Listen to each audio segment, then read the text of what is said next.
Osteoporosis আমরা কিভাবে diagnosis করি? অস্টিওপোরোসিস ডায়াগনোসিসের জন্য আমরা প্রথম একটা ক্লিনিক্যাল হিস্ট্রির মাধ্যমে জানতে পারি।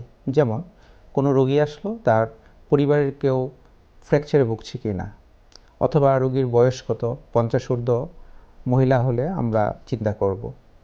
তারপর যে তার আগে কোনো ফ্র্যাকচার হয়েছিল কিনা, তার নিজের পড়ে যাওয়াতে অথবা সামান্য কোনো আঘাতে। 2 নাম্বার, বিএমডি নামক একটা পরীক্ষা আছে, বোন মিনারেল ডেনসিটি। এর মাধ্যমে আমরা অস্টিওপোরোসিস কনফার্ম হতে পারি। এখানে টি স্কোর নামে একটা জিনিস আছে। টি স্কোর যদি -1 বা তার থেকে বেশি হয়, এটা নর্মাল।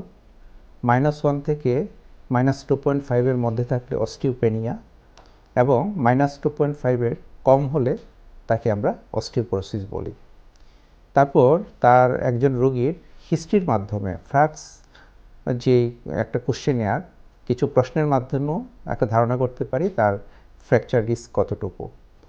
তারপর কিছু ব্লাড পরীক্ষা, যেমন ক্যালসিয়াম, ভিটামিন ডি ডিফিসিয়েন্সি আছে কি না, এর মাধ্যমেও আমরা একটা ধারণা পেতে পারি।